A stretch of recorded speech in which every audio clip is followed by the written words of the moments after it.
Bom dia. Opa! É muito bom estar no ambiente de retiro. Quando eu cheguei aqui, eu dizia para o Leandro que durante 10 anos lá em Queimados, enquanto eu trabalhava com os jovens, eu organizei retiros. Eu estava vendo aí os movimentos de vocês e lembrando, recordando, né? Foi uma década muito especial da minha vida, muito boa da minha vida, e eu espero que durante esses dias que vocês vão passar aqui, que Deus possa tratar o coração de vocês, que Deus possa falar com vocês, amém, gente? Que vocês possam mergulhar em Deus, que vocês possam descobrir e desfrutar da intimidade com Deus. E eu creio de todo o meu coração que Ele tem coisa nova para a tua vida, amém? Ele tem coisa nova para a tua família. Eu sempre recordo também, eu tinha uma equipe que organizava os retiros comigo. Elogiava também aqui o jovem Leandro, dizendo que nessa estrutura aqui é mais tranquilo fazer o retiro. Você chega aqui no sítio, já tem uma equipe. Quando vocês estão aqui, tem uma equipe ali cozinhando, né? Para a galera, mais tarde, quando você estiver comendo, tem uma galera ali que trabalhou por isso. Nos retiros que a gente fazia antigamente, a gente organizava inclusive a cozinha. Gente, vocês não têm ideia a loucura que era, a confusão que era. Quando estava aqui, a mente estava aqui, mas estava preocupada lá porque o gás acabou, e preocupado porque o arroz não vai ser o suficiente, e alguém tinha que correr no mercado para comprar, era carnaval, tudo fechado, como é que faz? Uma loucura, gente. E eu sou grato a Deus porque você está aqui hoje dentro de uma organização fantástica, e essa equipe que organizava comigo, guarde isso no seu coração, preste atenção nisso. Essa equipe que organizava comigo, essa história que eu estou contando, gente, tem uns 18 anos atrás. Todos eles agora são casados, pais de filhos, né? Alguns já estão com filhos crescidos, alguns que já tinham filhos pequenininhos nessa época, já são avós, né? E o que acontece com isso? Essa galera que estava lá semeando, diga comigo, semeando. Essa galera que estava comigo lá naquela época, semeando, hoje está desfrutando dos frutos do que eles plantaram na presença do Senhor. Entenderam? Então hoje vocês estão aqui, esse final de semana, vocês estão semeando na presença de Deus. É cansativo, você sai da sua rotina, alguém talvez perdeu alguma coisa para estar aqui hoje, mas acredite, você está semeando na presença do Senhor. Amém? Glória a Deus. Aleluia. Eu estou sempre animado para pregar. E eu tenho uma palavra da parte de Deus para compartilhar contigo. E convido você a abrir a sua Bíblia na primeira carta de Paulo aos Coríntios, no capítulo de número 4. Primeira carta de Paulo aos Coríntios, capítulo de número 4.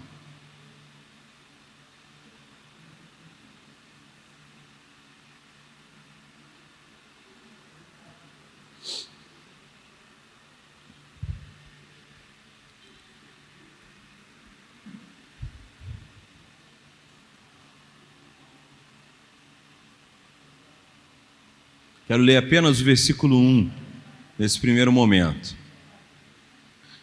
Beleza? Diz assim, primeira carta do São Paulo aos Coríntios, capítulo de número 4, versículo de número 1, diz assim: assim, pois, importa que todos nos considerem como ministros de Cristo e encarregados dos mistérios de Deus. Eu vou ler novamente. Assim, pois, importa que todos nos considerem como ministros de Cristo e encarregados dos mistérios de Deus. Vamos orar? Deus e Pai, lida está a Sagrada Escritura. Obrigado, meu Deus, porque o Senhor tem cuidado da gente. Obrigado porque o Senhor trouxe esses meninos e meninas nesse retiro aqui. Obrigado porque estes daqui, eu creio, Pai, farão a diferença ali na Nova Vida de Nova Iguaçu, no seu retorno, Pai. As pessoas vão perceber, Pai, que eles estiveram na Tua presença. Eu oro e eu te agradeço, no nome do Pai, do Filho e do Espírito Santo de Deus. Amém. Antes de iniciar a palavra, deixa eu apresentar para vocês a gata mais gata do pedaço. Levanta aí, coisa linda. Olha só, gente, como é que Jesus é maneirinho comigo, ó. Caramba. Jesus foi maneirinho comigo, né? Mas não era para ser diferente, né? Flamenguista, legal, né? Jesus olhou e falou: vou abençoar ele, Leandro. Aí, mandou. Deus nos deu 2 bebezinhos lindos. A gente tem uma menininha que hoje está com 8 e um pequeno que está com 3. Leandro, inclusive, perguntou: pô, pastor, por que você não trouxe eles para correr aqui? Aí eu falei: não dá, gente, porque se o de 3 entra aqui, esse lugar nunca mais será o mesmo. E aí, para a gente estar aqui concentrado, né, pregando a palavra, a gente achou melhor deixar com os avós. E a gente também está com uma missão nova aí do ano passado para cá, fez 1 ano agora, inclusive. A minha irmã faleceu ano passado e a gente adotou nossos 2 sobrinhos, Leandro. Somos 6 agora, 4 crianças lá em casa. 22, 16, 8 e 3. Você, depois de escutar isso tudo aí, o que você vai fazer? Orar por mim todo dia, para Deus colocar muito din-din para eu comprar muito feijão lá para casa, né? Logo na minha vez, Leandro, a carne aumentou agora, tudo aumentou, gente. Você vai no supermercado agora, tudo está mais caro. Logo na minha vez de ser pai de 4 crianças, o mercado resolveu implicar comigo. Mas Deus é bom, está cuidando da gente, e é esse testemunho que a gente vem compartilhar com vocês, de que sim, é possível ser crente e ser feliz. Sim, é possível ser crente e ser santo. Sim, é possível ser casado e ser feliz. Amém, gente? Guarda essa no teu coração. A carta de Paulo aos Coríntios, olhe para cá, é uma carta que deveria falar muito com os jovens. Por quê? Porque esta é a carta da igreja mais repleta de dons de todas as 13 cartas que o apóstolo Paulo vai escrever. Ô gente cheia de dom era essa galera de Coríntios. Gente talentosa. Você procurava um baixista, você achava lá. Cadê o baixista que estava tocando aqui? Lindão, gostei das frases que você estava fazendo.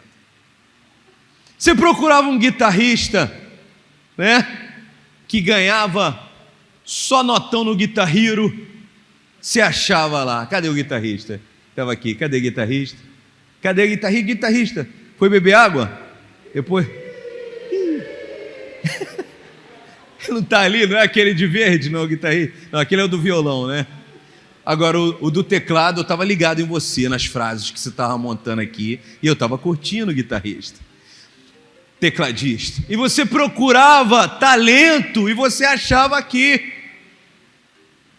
Só que a gente, quando estuda a carta de Paulo aos Coríntios, a gente descobre também que lugar de gente cheia de dom é lugar também de gente cheia de razão, cheia de problemas, cheia de emoção, cheia de sentimentos. Dizem que em 10 anos os problemas sentimentais, mentais e sentimentais, eles vão ultrapassar os problemas cardiológicos que geram morte. E que em mais uma década, eles serão a principal razão de morte.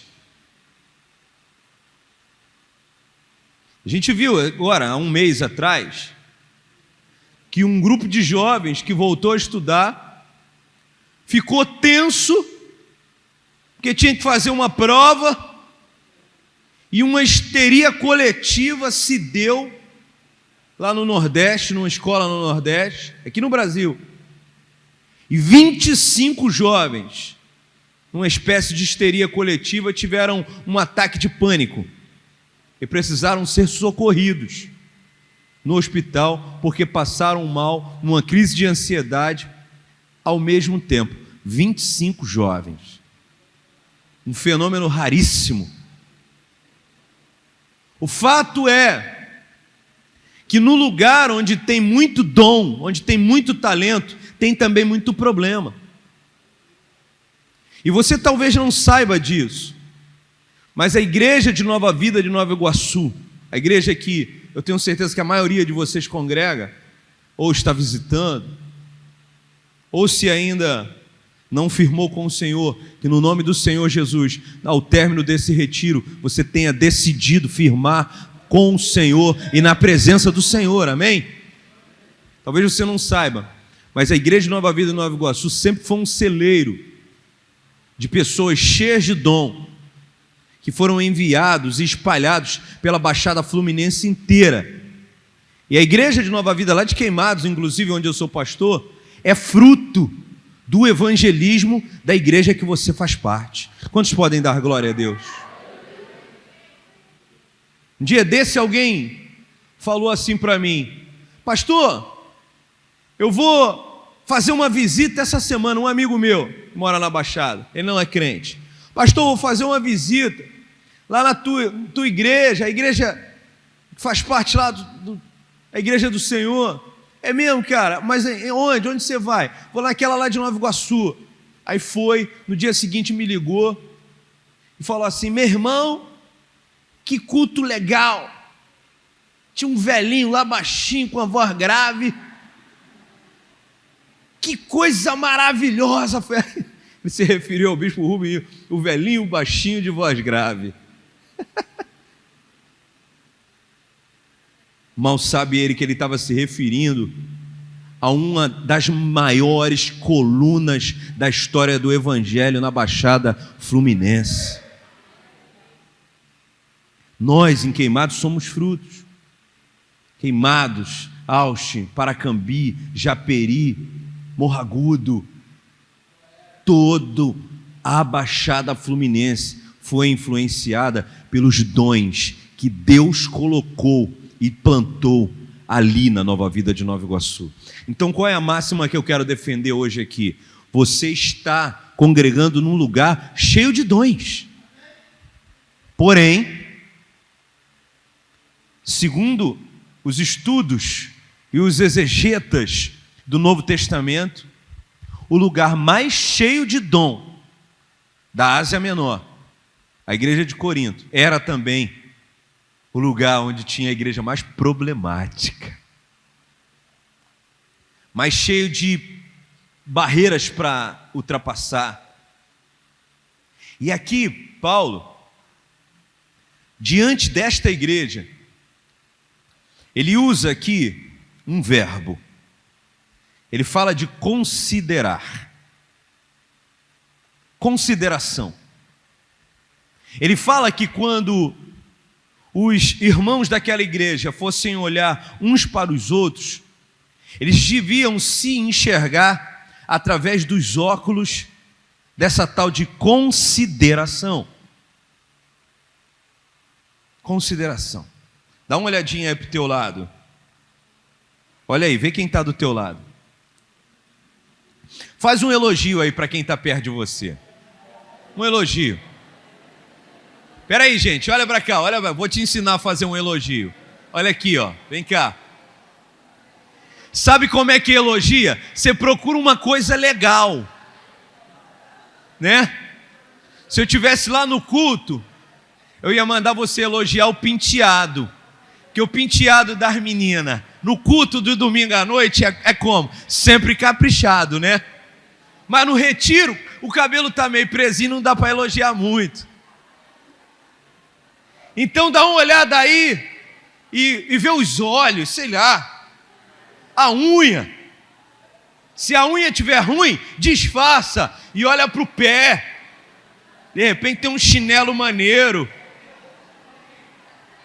Faz um elogio agora aí. Glória a Deus.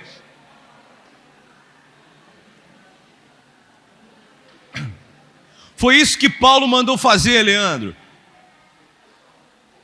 Foi isso que Paulo falou. Considerem uns aos outros. Gente, sabe onde a palavra consideração vai nascer? Ela vai nascer na Roma antiga. Na Roma antiga, eles tinham, foi ali que começou e nasceu as ideias de astrologia. Isso que a galera faz, crente não faz isso, né? Pô, eu acho, né? Eu acho. Crente não vê o horóscopo, né, gente? Eu acho. Mas isso começa lá na Roma antiga. E eles costumavam ver o futuro inspirado no que eles estavam vendo nas estrelas. E eles entendiam, e isso era um processo muito demorado. Era muito demorado.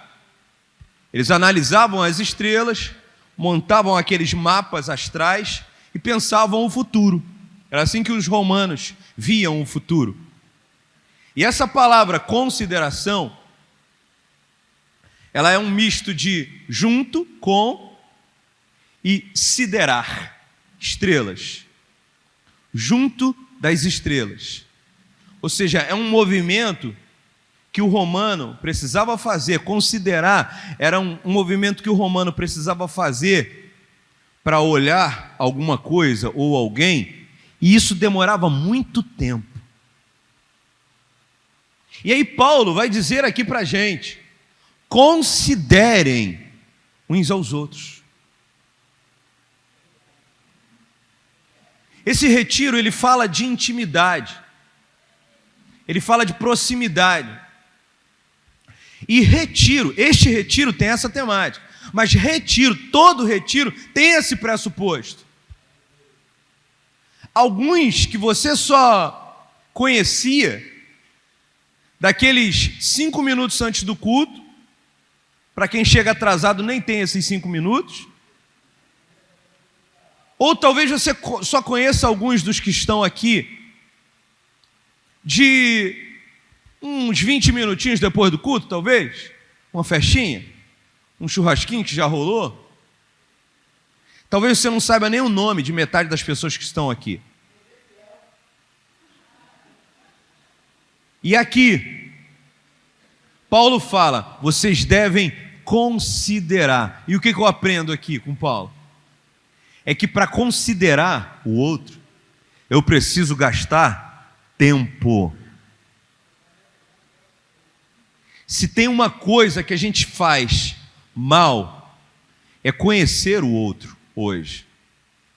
E a geração de vocês tem muitos privilégios tecnológicos, né? Mas tem uma barreira muito difícil. Na minha época, gente, é muito chato ter que usar essa expressão, Leandro. Na minha época. Porque quando você usa essa expressão, qual é a ideia que você está passando? Tu é um velhão, meu irmão. E eu não sou, né, gente? Todo mundo sabe, né? Que eu sou aquele meninão, quarentão, com carinha de 25. Todo mundo sabe. Todo mundo fala isso. Ô, pastor, caramba, dava aí para o senhor no máximo uns 23, uns 20. Maneiro. Assim, vou orar em dobro por você essa semana. É? Mas o fato é que a gente está numa geração onde a gente está aprendendo a dialogar na rede. E isso, gente, tem um problema muito importante. Não estou aqui pregando contra a rede, só idiota prega contra a rede, porque ela é uma ferramenta incrível. Ela tem coisas maravilhosas para a gente espalhar o Evangelho, para evangelizar. Nunca foi tão fácil espalhar o Evangelho para multidões do que no tempo que se chama hoje. Então não estou aqui para falar mal da rede. O que eu estou dizendo é que você tem que superar uma coisa que na minha época eu não precisava. Como a gente não tinha rede, a gente, para fazer amigo, a gente ia para a rua, a gente jogava bola, a gente trocava ideia, a gente jogava dama, tinha brincadeiras, coisas lendárias que você só deve conhecer pela rede social, como taco, como pique, como essas coisas aí que você só conhece pela rede social. Ou talvez tenha um velhinho lá na tua família que já brincou contigo, né? Para você entender como eram as brincadeiras. O fato é, essa gente de 2, 3 décadas atrás, eles tinham facilidade para socializar, para conversar. Hoje você faz uma reunião, uma roda com jovens, uma roda de debate, ou quando eu participo de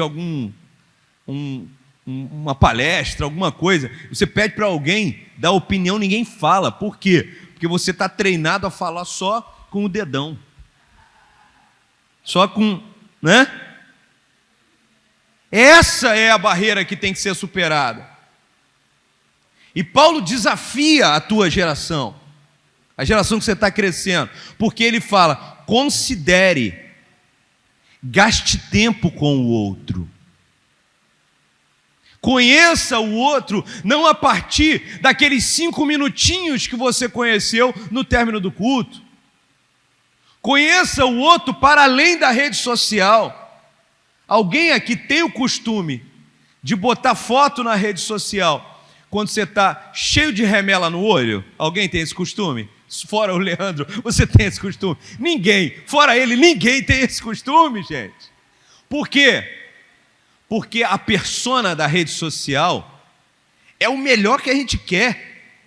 Por que você acha que a galera para ali na beira do lago e tira 20 fotos? Por quê?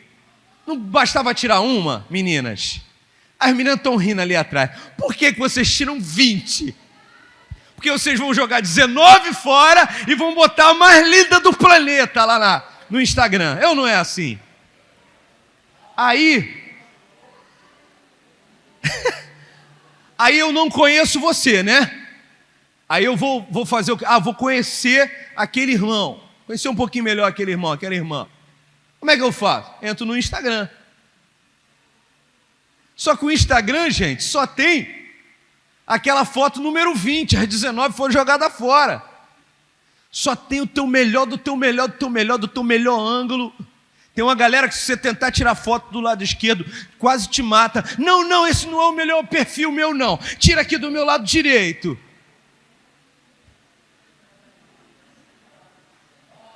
Mas Paulo nos desafia aqui, nesse processo de intimidade uns com os outros.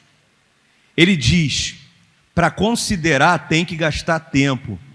Então que tal, neste retiro, neste ano lindo, maravilhoso de 2022 que você sobreviveu, porque só está aqui, gente, quem sobreviveu a 2 anos de pandemia, que matou mais de 60 mil brasileiros. Então, se você está aqui, você é campeão, gente.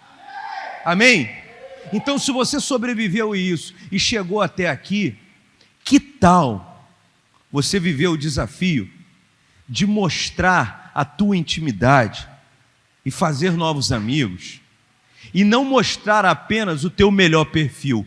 Que tal alguém conhecer, ou mais pessoas conhecerem, o teu perfil menos legal neste ano de 2022? Daí, nós conhecemos um dos grandes problemas da intimidade. O problema da intimidade reside aqui. Intimidade, gente, é um discurso bonito, mas na prática, a praxis da intimidade é complicada. Por quê? Porque na intimidade, a gente vai ter que mostrar os lados que a gente está sendo treinado. Vocês que são nativos, essa geração dos nativos da rede, vocês estão sendo treinados desde bebezinho a mostrar só o melhor ladinho, o melhor ladinho. Aí chega essa tal de intimidade te provocando mostrar o seu pior ladinho. O que eu estou mostrando aqui para vocês é que a igreja de Coríntios, ela era cheia de dons, maravilhosa, mas é a carta que Paulo mais vai descer a marreta, mais vai falar sobre as dificuldades que essa gente tinha. Então o pressuposto é inevitável: lugar cheio de talento é igualmente proporcional a lugar cheio de problemas. Ou seja, se eu tenho um lado lindo para colocar lá no meu Instagram, eu tenho também, necessariamente, alguma coisa que precisa ser apresentado e submetido às sagradas escrituras, para que o meu Deus e o teu Deus venha curar, venha limpar e venha santificar. Quando, pastor? Todo dia, meu irmão. Todo dia, jovem. E Paulo propõe isso para a gente aqui. Considerem uns aos outros. E aí ele vai propor duas imagens aqui. Considerem uns aos outros como ministros e como encarregados. Essa palavra ministros só vai aparecer nos textos de Paulo aqui nessa passagem, só aqui. Todas as outras vezes que a palavra ministro vai ser usado com um sentido diferente. No texto original, essa palavra ministro, ela faz ligação àquele camarada que era o motor do navio antigamente. Você sabe o que era o motor dos navios dessa época aqui? Vocês sabem o que era o motor? Eram escravos. Eram homens que ficavam nas galés, nas partes inferiores dos navios. Os navios, elas tinham a parte superior, onde os ricos ficavam, onde os nobres ficavam. Essa expressão não existia ainda, nobreza, mas era onde as pessoas importantes ficavam. E os motores desses navios, eles eram escravos que movimentavam remos gigantescos. Eram as galés, as galerias de baixo. E um músico, olha o músico de novo aí. Aí um músico ficava tocando um tambor e dando o ritmo. E de acordo com o ritmo que aquele tambor tocava, os remos tinham que ir naquelas braçadas. Eles eram o motor daquele navio. A ilustração aqui é óbvia e inevitável. Paulo está falando sobre os ministros. Ele está falando que todos vocês me considerem ou nos considerem como ministros. Ou seja, é muito diferente, gente, do que o pessoal imagina hoje, né? Quando você pensa em ministro hoje, é muito importante você entender um pouco sobre como as palavras evoluem com o passar do tempo, tá? A palavra ministro, quando ela é falada, vem logo na tua imaginação o ministro lá de Brasília, alguém que tem alguma secretaria, alguma importância em algum lugar. Ou quando você pensa a palavra ministro religioso, você pensa logo num pastor bem arrumadinho, e os pastores da Nova Vida são arrumadinhos à beça, né? Eu brinco sempre com o pastor Otávio, falando: pastor, o senhor é o meu padrão de modelo de beleza de pastor, né? Que ele sempre combina uma calça diferente do blazer, né? E chega todo bonitão lá, né? Eu brinco sempre com ele. Então, quando você pensa em ministro, você deve pensar em alguma coisa assim, ou um ministro do presidente da República, ou então um ministro do Evangelho, um pastor. O bispo Rubens, gente, é uma coisa linda, né? O jeito que ele se veste, não sei se você sabe, mas ele manda fazer os ternos dele com um alfaiate. Então, quando você pensa em ministro, você pensa numa coisa maravilhosa, bonita, bela, repleta de uma estética que hoje fala de alguma coisa muito bacana. Mas quando Paulo disse aqui: quando vocês olharem para nós, vocês devem nos considerar, pensar em nós como ministros. Ele estava dizendo, vocês devem olhar para nós e enxergar em cada um de nós um pequeno motor. Vocês devem enxergar em nós um remador. Amém, gente? Vocês entenderam isso? Então diga no seu lugar, repita comigo: remador, pequeno motor. Eu quero defender então aqui nessa manhã que Deus colocou você ali na Nova Vida de Nova Iguaçu para ser um pequeno motor naquela igreja. Um remador, um pequeno motor naquela engrenagem. Alguém que talvez tenha chegado aqui hoje imaginando que a tua remada não faz muita diferença, mas eu reafirmo para você nessa manhã, a tua remada é essencial. Você é um motor, você tem uma força no teu coração, você tem uma força na tua vida, que quando você chegar à minha idade, tomara que você chegue bem, porque eu cheguei bem, graças a Deus, estou feliz, estou cheio de ânimo, eu estou terminando uma nova graduação agora, estou apaixonado, estou estudando, terminando, e já estou planejando uma nova pós que eu vou fazer. Tomara que você chegue com esse ânimo na minha idade. Mas o fato é que com a tua idade eu tinha muito mais força, eu tinha muito mais ânimo. Eu estava ali, gente, o louvor estava acabando, e eu estava batendo um vento ali daquele ventilador, falando assim, gente, esse ventilador aqui não está muito me ajudando não, porque está dando um soninho gostoso aqui. É coisa de velhinho, gente, velhinho que pensa nesses negócios. Entendeu? Mas com 20, gente, 20, meu irmão, com 20, você não tem ideia. Era muita energia, eu não dormia de uma noite para outra, e no outro dia eu estava animado. Motor, você é o motor da Nova Vida de Nova Iguaçu. Você é um remador. Pense comigo. O motor é o que faz girar, o motor é o que faz caminhar, o motor é o que empurra para frente, gente. Isso é maravilhoso. Olha que imagem Paulo vai propor para aquela gente.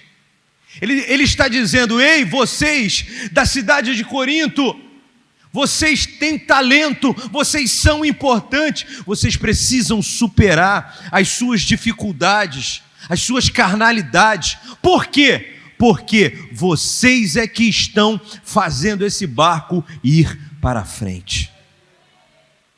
Pastor, eu sempre achei que era o Espírito Santo que fazia o barco ir para frente. Meu irmão, o Espírito Santo, ele inspira, ele coloca palavras no nosso coração, mas até hoje, o modus operandi do Espírito Santo é o mesminho, tá bom? O modus operandi do Espírito Santo é usar não o pôr do sol. Ah, pastor, o pôr do sol é mais bonito do que eu. Por que Deus não usa o pôr do sol? Aquela mangueira que tem ali é mais bonita do que eu. Por que Deus não usa aquela mangueira? Porque desde a fundação do mundo Ele decidiu. Esse é o modus operandi de Deus. Ele decidiu que ia usar eu e você. Nós somos o motor da igreja. Mas ele fala aqui, além de motor, ele fala, importa que vocês considerem uns aos outros como ministros, motores, ministros de Cristo e como encarregados dos mistérios de Deus. Ministros e encarregados. Ministros, motores, remadores e encarregados. Encarregada aqui no original é o mordomo. É o cuidador da casa. É aquele que cuida. Entenda, o mordomo ele não é responsável por trazer a comida, por gerar a comida. Não. Mas ele é responsável por tratar a comida. Por escolher qual prato que ia ser servido naquele dia. Por colocar um temperinho. Administrar. Fazer a gestão, fazer a mordomia, fazer a diaconia, o cuidado. Paulo então olhou para aquela gente talentosa e falou: ó, eu peço que vocês nos considerem como motores, remadores e como mordomos, cuidadores. Cuidadores do quê? O âmago do capítulo inteiro é sobre a palavra, sobre as Sagradas Escrituras. Você vai ler depois o capítulo todo, se tiver um tempo, leia. Leia do capítulo 1 até o 4, é uma leitura incrível. Você vai ver no capítulo 4 que o contexto do que Paulo está dizendo é que eles devem ser mordomos, cuidadores da palavra. Que eles não podem ultrapassar a palavra. Eles devem cuidar da palavra. E fica evidente aqui que Deus, quando olha um grupo talentoso como o de vocês, Ele vê o potencial que vocês têm. Ele vê o alcance de vocês. Ele vê que o alcance que vocês podem chegar é inimaginável e impensável. Ainda mais num município que já tem quase 1 milhão de habitantes como Nova Iguaçu. Deus quer fazer muito através de vocês, meninos e meninas da Nova Vida de Nova Iguaçu. Muito, Ele quer fazer muito. E quer lembrar vocês nessa manhã que aquele que busca intimidade com Deus, ele deve se considerar e considerar o outro como motor e cuidador. Aquele que movimenta, mas é também aquele que cuida. Amém, irmãos? Vocês entenderam esse processo? Movimento, cuidado. Movimento, cuidado. A gente tem um jovem lá da igreja, um irmão, mas um jovem, e ele é ciclista. E ele ontem, no feriado, a gente almoçou junto ontem. Só que pela manhã, no feriado, ele já tinha pedalado 125 quilômetros. Ele pedalou 125 quilômetros ontem pela manhã. 125 quilômetros. Ele saiu do nosso município e foi numa serra que tem na região ali de Miguel Pereira, foi até lá em cima e voltou. Um pelotão com 30 ciclistas, eles fizeram esse passeio, 125 quilômetros. Ele falou para mim: amigo, para fazer esse trajeto, eu fui, mas eu levei. Aí começou a falar. Tantas barras de cereal, tantas garrafinhas d'água, tomei um energético, levantou 5 da manhã, ele se preparou, e ele pedalava, motor, e se cuidava, barrinha de cereal, para não deixar as taxas de açúcar, de gorduras baixarem. Motor e cuidado. Deus quer mover você do seu lugar de conforto. Quem sabe Deus te trouxe aqui nesse retiro para deslocar você, para mover você do seu lugar de conforto. Mas o movimento vai gerar um desgaste na tua vida. Então é fundamental que você saia daqui pronto para se mover, mas pronto também para se cuidar. Como é que o jovem crente se cuida? Guardando a palavra no coração, internalizando as Sagradas Escrituras, memorizando as Sagradas Escrituras. Eu recordo de um dos nossos diáconos lá em Queimados, que ele saiu do mundo das drogas. Ele usava muita maconha. E ele só conseguiu se libertar porque quando ele já estava na igreja, ele tinha um costume muito bonito, gente, muito legal. Eu quero deixar a dica aqui. Eu acho muito legal deixar sempre dicas práticas. Toda vez que eu falo para jovens, eu gosto de deixar dicas práticas. Eu vou deixar uma dica prática para você. Uma dica que é muito incomum hoje, porque a gente quase não usa mais caneta e papel.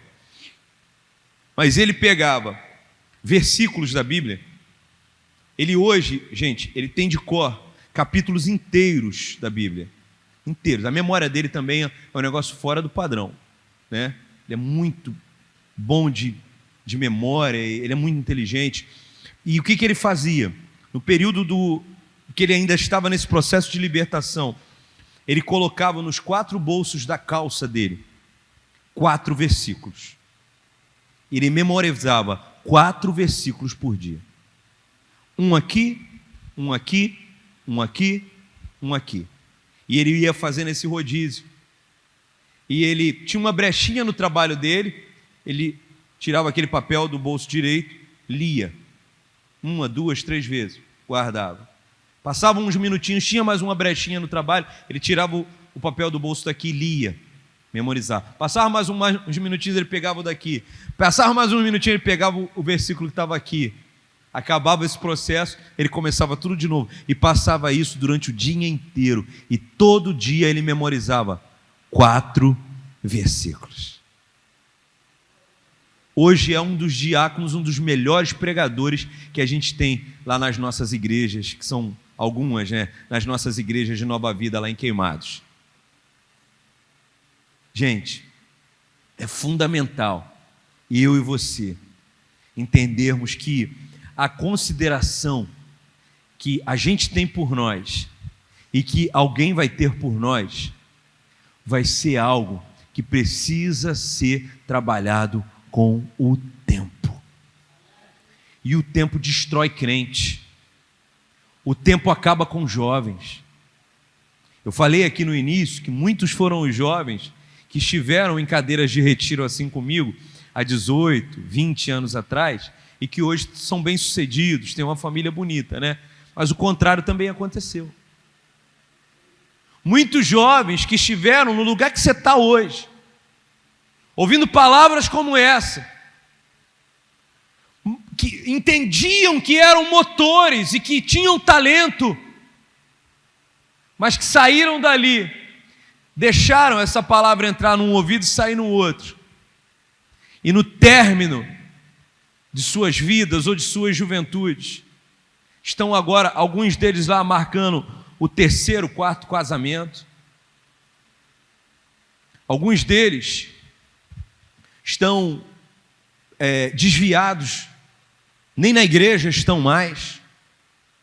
Por quê? Porque eles eram motores, eles eram potências. Mas Paulo aqui está dizendo que vocês nos considerem não apenas ministros, mas também mordomos, cuidadores das Sagradas Escrituras. Que nessa intimidade com Deus, que nesse mergulho em Deus, vocês possam aprender a ser motores ou se descobrir motores e que vocês possam buscar ser cuidadores das Sagradas Escrituras. Versículo 2, ora, além disso, o que se requer destes encarregados, desses mordomos, desses cuidadores, é que cada um deles seja encontrado cochilando. É isso que está escrito, não? Que cada um deles seja encontrado no WhatsApp mandando um emoji de coração para a namorada. É isso que está escrito, querido jovem? Que cada um deles seja encontrado fiel. Seja encontrado fiel. A última vez que eu estive com vocês lá na juventude, eu estava falando sobre por que razão uma pessoa acaba com a vida. E aí eu fiz a citação do livro de Atos dos Apóstolos, onde um homem ia acabar com a vida.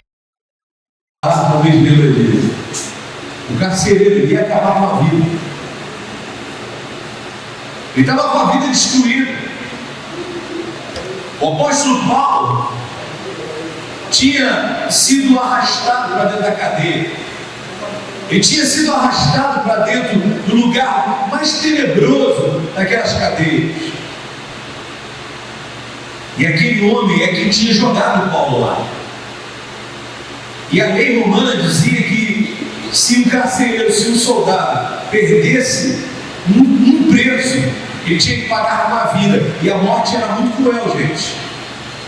Eles arrancavam a cabeça, eles colocavam um membro amarrado aqui, outro membro amarrado ali, e botavam 2 animais para puxar e arrancar os membros, explodir os membros.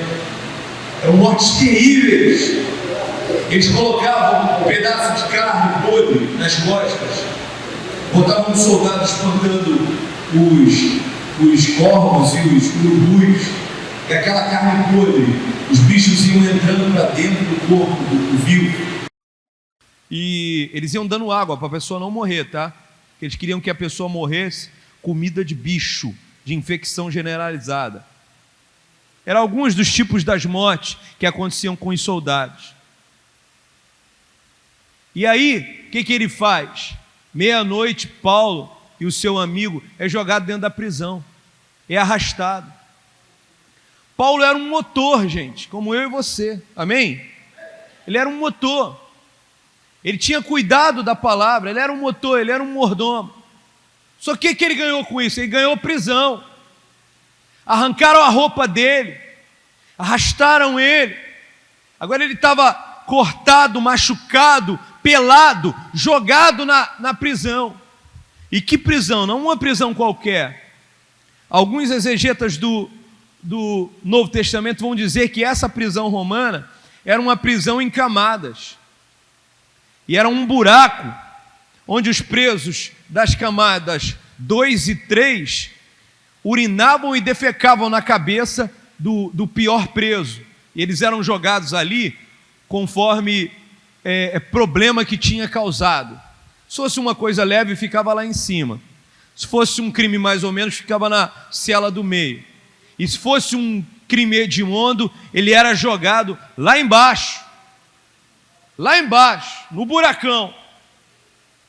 Onde foi que esse carcereiro jogou Paulo? Lá embaixo, no pior lugar. Como se o nosso irmão, como se o motor desse texto que a gente leu aqui agora, fosse um homem que tivesse cometido um crime hediondo. Paulo foi jogado lá naquele buraco, cortado, lanhado, machucado. Meia-noite, gente.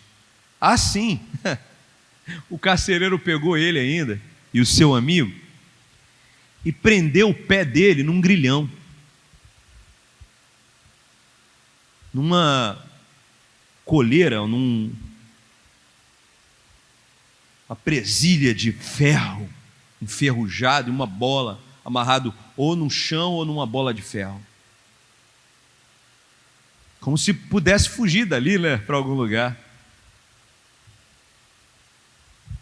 Se fosse eu e você, se fosse essas gerações de crente Nutella que tem crescido aí, o que a gente ia fazer? À meia-noite, a gente ia dormir, gente. Se tivesse escrito no texto aqui, e Paulo e o seu amigo dormiram à meia-noite, alguém ia condenar Paulo? Teria sido pecado, gente, ele dormir? Não teria. Mas diz a Bíblia que Paulo deu uma linda demonstração do que a liderança dessa juventude sonha para a tua vida. Paulo demonstrou da melhor das maneiras o que é ter intimidade com Deus. Ter intimidade com Deus é conseguir fazer uma consideração, ou seja, um olhar demorado para além dos problemas que você está vivendo, para além das limitações do teu temperamento ou da tua origem. Gente, para ser sincero para vocês, se eu fosse fazer isso que eu estou dizendo, me considerar alguém sofrido, ou fraco, ou caído, ou destruído, eu não podia estar aqui hoje pregando para vocês.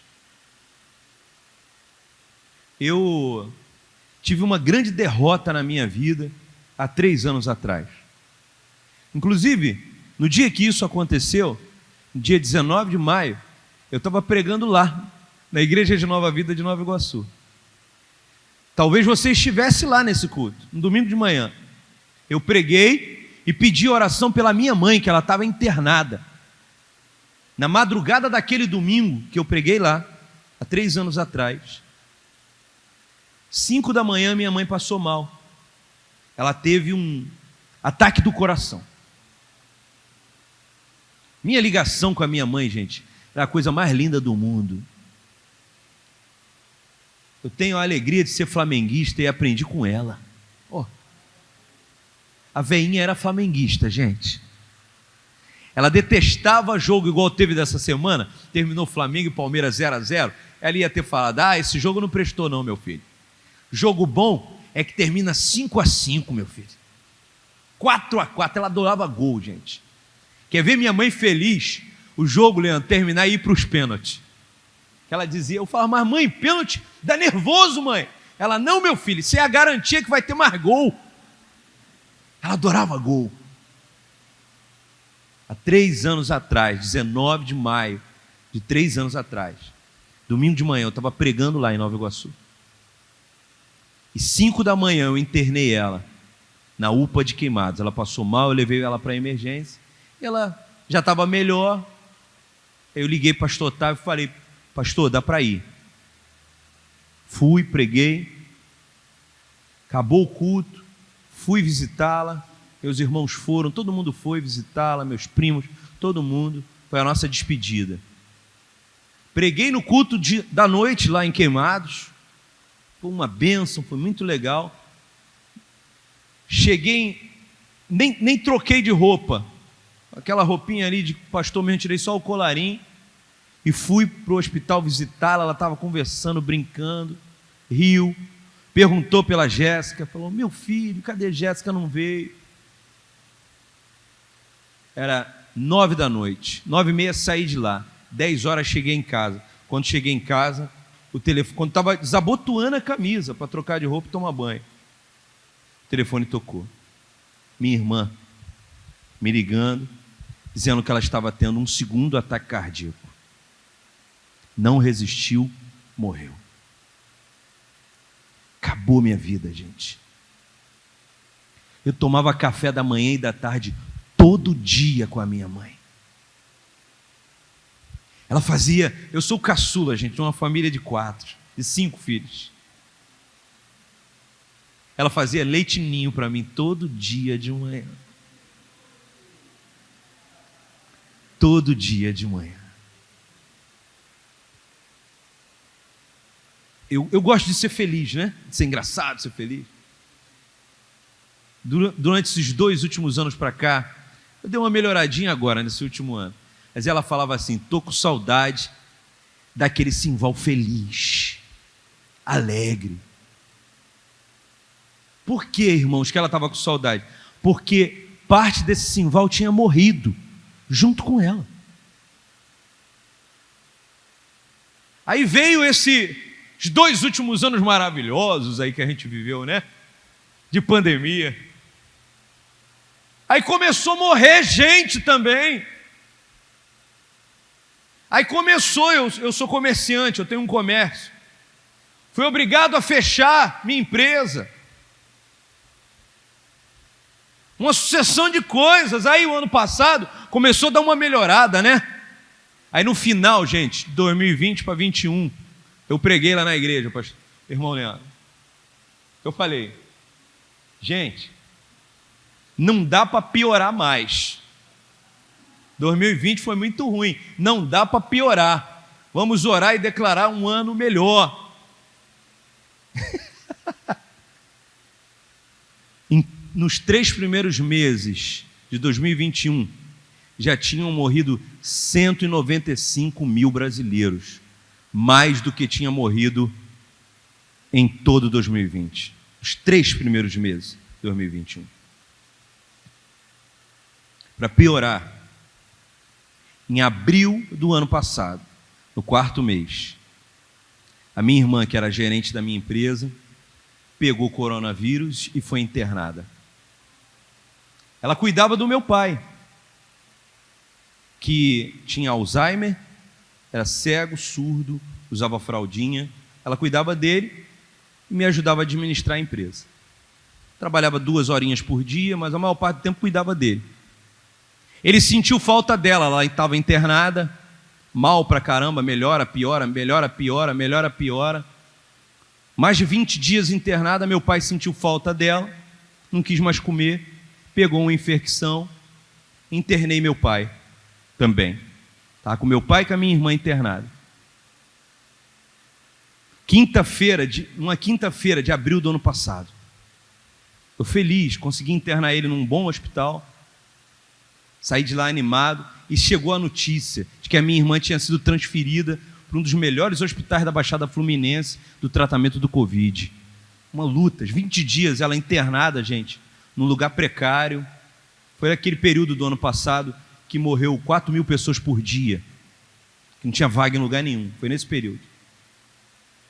Aí chegou a notícia, internei meu pai e ela conseguiu ser transferida. Quinta-feira, liguei para os irmãos, gente, você não tem ideia a multidão que estava orando pelo meu pai e pela minha irmã. Aí eu estou, sexta-feira lá, o hospital do meu pai liga, 8 horas da noite. Meu pai piorou, faleceu, na sexta-feira. Os parentes vieram de outro estado, no sábado, enterramos. E as minhas sobrinhas lá chorando, morrendo de saudade da Silvane, minha irmã, estava internada com Covid. Falaram, tio, a gente vai voltar aqui, se Deus quiser, e a tia Silvane já vai estar bem, vai estar em casa, vai ser bênção. No sábado, enterrei meu pai. Mal bem eu respirei, no domingo, o telefone tocou de novo. Minha irmã, minha melhor amiga, gerente da minha loja, tinha acabado de falecer. Meu pai faleceu na sexta, minha irmã no domingo. Enterrei meu pai no sábado e a minha irmã na segunda-feira. Um cemitério muito bonito que tem lá em Queimados. As covas deles são quase que uma do lado da outra. E mais uma vez eu olhei para mim e falei, e me considerei incapaz de voltar a ser um Simval que sorri, que se alegra, que prega fazendo aquelas piadinhas que a galera curte, gosta. Mas graças ao nome do meu bom Deus, a gente acabou de fazer 1 ano de morte deles dois. Vai fazer agora 3 anos da morte da minha mãe. E Deus colocou uma coisa linda no meu coração. Eu lembro que quando eu era novinho, a minha mãe, ela era muito sentimental. E eu de vez em quando pegava ela lavando louça ou fazendo comida e chorando. Quando eu era novinho, eu perguntava, mãe, você está chorando por quê? E aí eu lembrava que ela falava, não, hoje é aniversário da morte de alguém. Gente, ela tinha uma memória incrível, ela lembrava o aniversário das mortes do pai, da mãe, de irmãos que haviam morrido, de tios, de pessoas. E eu, semana passada, fez 1 ano da morte do meu pai e da minha irmã.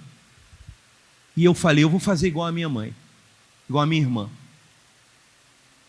Eu irei recordar da morte dessas pessoas que morreram há pouquinho tempo, que eram tão importantes para mim. mas eu vou fazer diferente do que a minha mãe fazia. A minha mãe recordava chorando. Eu vou recordar sorrindo. Porque eu sei quem eu sou. Eu sou feliz, eu sou alegre, eu sou divertido. Desde criança eu recordo de eu estar nas rodas e eu era o gaiato da roda, o piadista da roda, o engraçado da roda. Então eu não vou deixar estas circunstâncias mudarem quem eu sou ou quem eu nasci para ser. Eu vou usar essa mesma coisa que a minha mãe fazia, esse mesmo ritual que ela tinha, só que ela fazia isso para chorar. Eu vou fazer isso para sorrir. E no dia que fez exatos 1 ano da morte do meu pai, eu comecei a recordar na minha mente, e falar com amigos, e falar com pessoas, coisas legais que o meu pai fazia. Quer ver uma coisa doida que o meu pai fazia? Muito doida que o meu pai fazia. O meu pai gostava de contar piada em enterro, gente. Ele ia nos enterros, todo mundo triste, chorando, e eu via que tinha alguém rindo ali no canto. Quando eu ia ver, meu pai estava no meio lá. Era meu pai contando piada e contando história no enterro. E eu chamava ele, isso aconteceu muitas vezes, gente. Eu chamava ele, mas pai, você está contando piada aqui no dia do enterro? Ele falou, mas meu filho, está todo mundo triste. Eu tenho que alegrar alguém, esse é o lugar, meu filho. E recordei disso, e recordei de um monte de outras coisas divertidas que meu pai fazia, e lembrei dele. Até derramei umas lágrimas, mas foram lágrimas de alegria, porque eu lembrei com a alegria do meu pai. 2 dias depois fez o aniversário da morte da minha querida irmã, minha melhor amiga, e eu fiz idêntico, irmãos. E eu lembrei que eu gosto de comédia romântica porque ela me ensinou. E eu lembrei que eu gosto de escutar Antônio Vivaldi porque ela me ensinou. Eu lembrei que eu gosto de escutar rock and roll. Eu ensino para meus filhos e os sobrinhos da família lá que é rock and roll na veia e Jesus no coração. Eu ensino para eles. E recordei de quem me ensinou a gostar de rock foi ela. Eu lembrei. Eu fiz o mesmo ritual da minha mãe, mas eu ressignifiquei, lembrando quem eu tinha nascido para ser. Você está cheio de dom, você é cheio de dom, você nasceu para ser uma bênção. Mas entenda, não deixa, gente, com que o movimento das marés, lembra? Paulo falou que a gente deveria se considerar como remadores, como motores e como cuidadores. Não deixa que os movimentos dos mares venham abalar o motor que você nasceu para ser. Seja um motor tremendo dentro daquela igreja. E eu termino essa palavra, meus irmãos, dizendo para você o seguinte: Paulo disse que nós somos ministros, nós somos motores, nós somos remadores, mas em momento nenhum Paulo diz que aquele que rema dá a direção do navio. Em momento algum ele diz que aquele que rema sabe qual o norte para o qual o navio está seguindo, qual o rumo do navio. Por quê? Porque no nosso navio, no meu e no teu navio, nós temos um capitão. Amém, meus irmãos? Por isso no versículo 2, Paulo vai dizer que você seja encontrado. Meus irmãos, o Evangelho de João vai dizer que o Espírito Santo se move sobre nós e busca encontrar verdadeiros adoradores. A Bíblia nunca vai dizer que o Espírito Santo está buscando guitarrista, tecladista, pregador. Não. A Bíblia diz que o Espírito Santo busca adorador. Isso quer dizer que se eu prego, eu tenho que pregar, mas acima de tudo eu tenho que ser um adorador. Se eu toco, se eu faço um arranjo, se eu lidero, se eu comando, se eu faço gestão, tudo que eu faço, eu tenho que ser com um pressuposto maior e primeiro de adorador. E aí eu vou ser encontrado, porque o Espírito Santo só procura adorador. E se o texto aqui fala, Paulo dizendo que a gente deve ser encontrado, e ele só procura, qual é a lógica aqui? Deus só procura adorador. E Paulo está dizendo que a gente vai ser encontrado. Para ser encontrado tem que ser procurado. Amém? Vocês estão entendendo a lógica? Então, se nós devemos ser encontrados e o encontrado deve antes ser procurado, então nós temos que nos tornar, em primeiro lugar, adoradores. Encontrados fiéis. E o texto também fala que nós somos mordomos, devemos ser encontrados como despenseiros, mordomos, encarregados. É a mesma lógica da primeira. Do mesmo jeito que nós remamos, mas não somos o capitão do navio, da mesma maneira nós somos mordomos. Nós pegamos a comida e a gente pode cozinhar, a gente pode colocar o nosso tempero, mas nós não somos o provedor da casa, nós não somos o senhor da casa. Jovens, eu termino essa palavra dizendo: busque ser um remador, busque ser um encarregado, mas tenha em mente sempre, esse navio nunca deixou de ter um capitão, e o capitão sabe para onde está levando o navio. Essa casa nunca deixou de ter um senhor, e o Senhor sabe a maneira correta de edificar essa casa. Eu e você podemos pegar o alimento e cozinhar o alimento e entregar. O pregador faz muito isso, né? Eu prego do meu jeitinho, o Leandro vai pregar do jeitinho dele. Se fosse o pastor Otávio ou o bispo Rubem, estariam pregando de um outro jeitinho. Por quê? Nós somos mordomos. A gente está colocando o nosso temperinho, o nosso jeito de pregar. Mas eu não invento a palavra, eu não crio a palavra, eu não posso produzir o alimento, eu não sou aquele que traz o sustento, porque o sustento da tua vida, da intimidade que você precisa para crescer, ela sempre existiu, ela sempre vai existir. Ela existe desde a época que eu liderava jovens, e quando eu morrer, ela vai continuar existindo, porque o provedor do alimento é o nosso Senhor Jesus Cristo. O capitão do navio é o nosso Senhor Jesus Cristo. Quero convidar você nesse retiro, nessa manhã, a viver em novidade de vida. Eu quero desafiar você a enfrentar as coisas da vida. Eu descrevi a minha história para vocês aqui, e parece que é uma história de triunfo, gente. Mas só eu e a minha esposa sabemos o alto preço que a gente está pagando por termos adotado umas 2 crianças. Não temos mais poupança. Não temos mais aquela sobrinha que tínhamos no mês, né? A gente assistia todos os lançamentos da Marvel, todos os blockbusters, todos os filmes importantes, a gente assistia.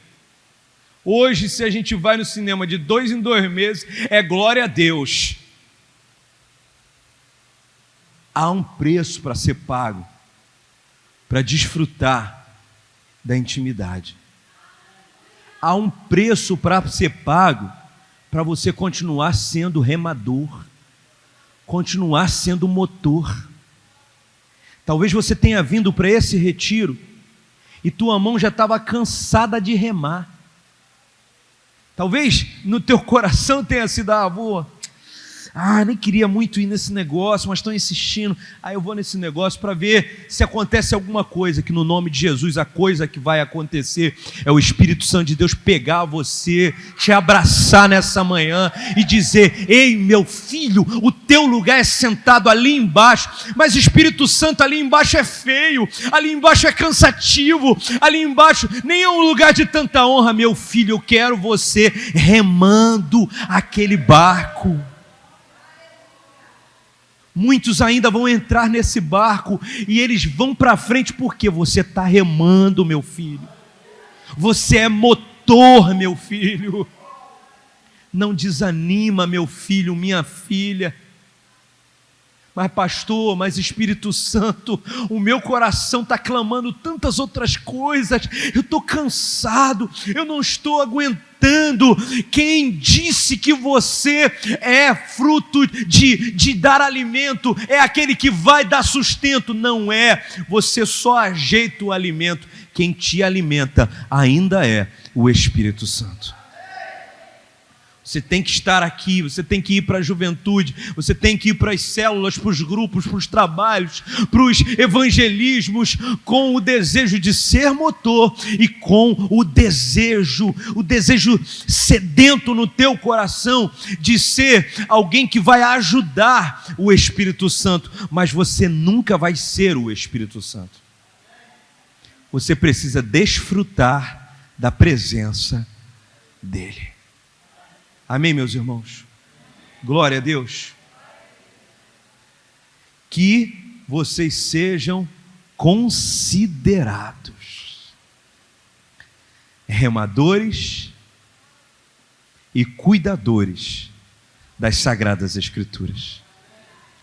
E vocês serão encontrados. Dizem os especialistas que essa é a geração com mais crise de identidade. E a crise de identidade tem um pressuposto: eu preciso me descobrir, eu preciso me encontrar. Eu quero contrariar você nessa manhã.